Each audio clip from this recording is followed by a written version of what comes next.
అంటే ఎలా కలిసారు సార్ మేడం గారు మీరు అప్పుడు? ఆమె రాజకీయ నాయకురాలు, అంటే స్టూడెంట్ లీడరు, నేను స్టూడెంట్ లీడరు. మా మ్యారేజ్ ఖర్చు అంతా కలిపి ₹100 అయింది. అంటే 70స్‌లో ఇది ఒక సెన్సేషనల్ అయి ఉంటదిగా. ఇంటర్ కాస్ట్, ఇంటర్ రిలీజియన్ అంటే ఒక సెన్సేషనల్ అయి ఉంటది అప్పట్లో. కాకపోతే 47 ఆ ప్రాంతాల్లోనే ఆయన ఇంటర్ కాస్ట్ మ్యారేజ్ చేసుకున్నారు. మైనారిటీకి సంబంధించిన వ్యక్తికి ఇచ్చి నిలబెట్టి గెలిపించుకోవాలన్న ఆలోచన ఎన్టీఆర్ గారు ఎలా వచ్చింది సార్ అసలు? ఆ సపోర్టర్స్ అందరూ మత్స్యకారులు. లాస్ట్ డే వరకు ఆ టికెట్ లేదు. లక్ష్మీపార్తి గ్రూప్కి టికెట్ ఇచ్చారు. టికెట్ వచ్చింది సార్, ప్రచారం చేశారు, గెలుస్తారు అని ఒక నమ్మకమైన వచ్చిందా అసలు? అంటే మీరు బయట ఆఫీసులు మాత్రం గురునాథరావు గెలుస్తాడు అనుకునేవాడు. అసలు ఓడిపోతామనే ఆలోచన నాకు లేదు.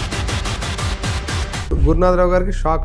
లేకపోతే మేము మళ్ళీ ఇంజక్షన్లు ఇచ్చుకోవటం. క్లాస్మేటు, చిన్నప్పటి స్నేహితుడు వెంకయ్యనాయుడు గారు ద్వారా పరోక్షంగా రాకుండా పోయింది మీకు టికెట్ రెండోసారి. నేను రూలింగ్ పార్టీలో ఉండి అపోజిషన్ లీడర్గానే ఎక్కువగా పనిచేశాను. అది మీరు అర్థం చేసుకుంటే తెలిసిపోద్ది ఏమన్నా అందులో. ఎందుకు వచ్చింది సార్ అసలు? ఆ సంక్షోభం ఎందుకు వచ్చింది అసలు?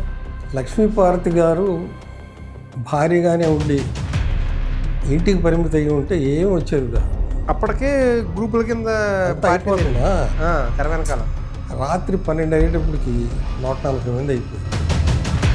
కానీ ఎన్టీ రామారావుకి అక్కడ 40 మంది కన్నా ఎక్కువ లేరని రాంగ్ ఇన్ఫర్మేషన్ ఇచ్చారు.